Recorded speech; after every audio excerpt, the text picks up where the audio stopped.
அல்லாஹ் பாதுகாப்பானாக. கேவலம் கேவலம். அல்லாஹ்வுடைய தீனை, அல்லாஹ்வுடைய மார்க்கத்தை ஒரு அல்ப காலத்துக்காக,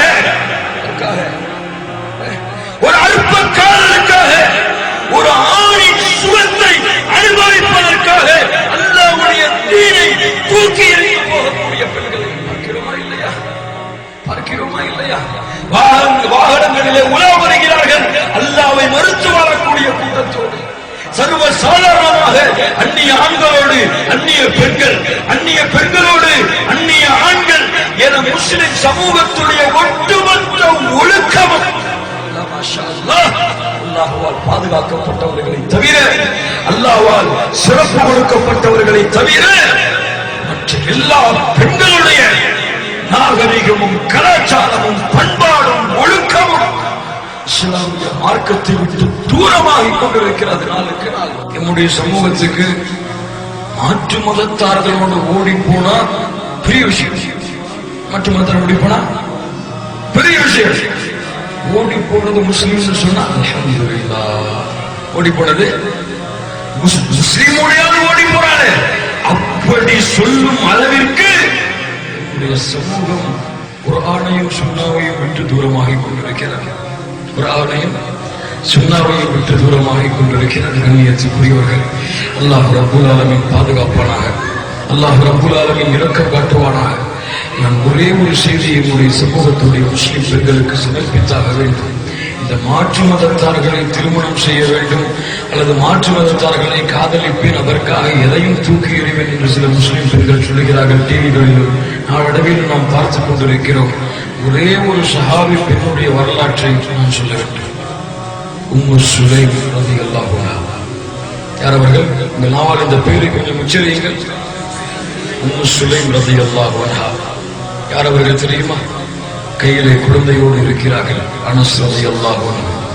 ரசூலுல்லாஹி ஸல்லல்லாஹு அலைஹி வஸல்லம் அவர்களுக்கு 10 ஆண்டுகள் பணிவிடை செய்த ஒரு நபர், ஒரு சிறந்த மனிதர். அவரை கை குழந்தையாக ஏந்தி கொண்டு விதவையாக உம்மு சுலைம் ரலியல்லாஹு அன்ஹா இருக்கிறார்கள். அபூ தல்ஹா மக்காவிலே வாழ்ந்த தோழர்களில் காஃபிரான ஒரு தோழர் இஸ்லாமை ஏற்றுக்கொள்ளாமல் இருக்கிறார். மிகப்பெரிய செல்வந்தர், மிகப்பெரிய செல்வந்தர் வருகிறார். உம்மு சுலைம் அவர்களை சந்திக்கிறார். உம்மு சுலைம் அவர்களே, உங்களுடைய நிலைமையை நான் கேள்விப்படுகிறேன். முஸ்லிம் இஸ்லாம் இருக்கிறார், முஸ்லிமா இருக்கிறார். அபூ தல்ஹா இன்னும் இஸ்லாத்துக்கு வரல ரலியல்லாஹு அன்ஹு. உங்களுடைய நிலைமையை நான் கேள்விப்படுகிறேன். நான் உங்களை திருமணம் செய்ய வேண்டும் என்று ஆசைப்படுகிறேன். உங்களை திருமணம் செய்ய வேண்டும் என்று ஆசைப்படுகிறேன். உம்மு சுலைம் ரலியல்லாஹு அன்ஹா சொன்னார்கள், அபூ தல்ஹா அவர்களே, திருமணம் செய்ய ஆசைப்படுகிறீர்கள் சரி, உங்களிடத்திலே அழகு இருக்கலாம், செல்வம் இருக்கலாம், உங்களிடத்திலே அழகான வசதிகள் வாய்ப்புகள் எல்லாம் இருக்கலாம் சரி, ஆனால் உங்களிடத்திலே ஈமான் இல்லையே. இந்த இடத்திலே அபூ தல்ஹா, என்னை திருமணம் செய்ய கேட்டு வந்திருக்கிறாயா? நீ எரித்து விடக்கூடிய மரத்தையும் கல்லையும் வணங்குகிறாய். நான் அதை படைத்த ரப்பை எரித்து விடக்கூடிய நெருப்பை வணங்குகிறாய். எரிச்சு கொண்ட சாம்பலாகக்கூடியதை வணங்குகிறாய். நான் அதையெல்லாம் படைத்த ரப்பை வணங்கிக் கொண்டிருக்கிறேன். எப்படி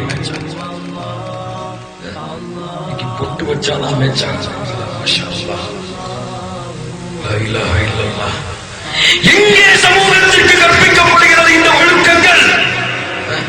வீட்டில் டிவி நிகழ்ச்சியில காட்டப்படுது. அம்மா பிள்ளைய கூட்டு பார்க்க சொல்ற, இப்படி நடிக்கிறாங்க. காதல் தோத்து போச்சு பாரு, நாளைக்கு என்ன ஆகும் தெரியல. கூட்டு ஓடி போயிட்டா, அம்மா திட்டாங்க, நான் அதை இப்படி போயிட்டு இருக்கு, நாளைக்கு ஓடி போயிருவா, நல்லா இருக்கணும் சொல்லி பாராட்டுறாங்க. அதே வீட்டுல அடுத்த வாரம் புள்ள ஓடி போயிட்டா, புள்ள ஓடி போயிட்டா கற்பிக்கிறதே அங்கதான். பாடத்துக்கு கேட்கிறாங்க, இப்படி ஓடி போகணும், எங்க போகணும், யாரை சந்திக்கணும், எந்த ரிஜிஸ்டர் ஆபீஸ் போகணும், யாரை காப்பாற்றலாம், எல்லாவற்றையும் அப்பா அம்மா கூட வீட்டுல உட்கார்ந்து கத்துக்கிட்டு வெளியே அப்ளை பண்றாங்க. அப்ளை பண்ணும்போது மனசெல்லாம் வலிக்குது அவங்களுக்கு. லா இலாஹ இல்லல்லாஹ். எங்கே முஸ்லிம், எங்கே தன்னுடைய மானத்தை, தன்னுடைய அழகை, ஈமானை முன்னிறுத்த பேணுக்கி பாதுகாக்கக்கூடியவர்கள். எங்களுக்கு காதல் தான் பெருசு, எங்களுக்கு காதல் தான் பெருசு. இஸ்லாம் ரொம்ப வற்புறுத்துது. உங்க மார்க்கத்தை நீங்க உங்க இடத்துக்கு வச்சுக்கோங்க. நாவுகள் வெட்டப்பட வேண்டும், நாவுகள் வெட்டப்பட வேண்டும். அல்லாஹ்வுடைய தீனை முஸ்லிமான பெண்ணாக இருந்து கொண்டு அற்ப காதலுக்காக தூக்கி போட்டு செல்லும் அளவிற்கு என்னுடைய முஸ்லிம் சமூகத்தின் பெண்களின் நிலைமை இருக்கிறது என்றால் எங்க கொண்டு போய் ஒப்பிட? சஹாபி பெண்களோட, சஹாபி பெண்களோட ஒப்பிடவா? அவங்களோட நிலைமை நம்மளோட நிலைமை வித்தியாசப்படுத்தி காட்டவா? கண்ணியத்துக்குரியவர்களை பாருங்கள்.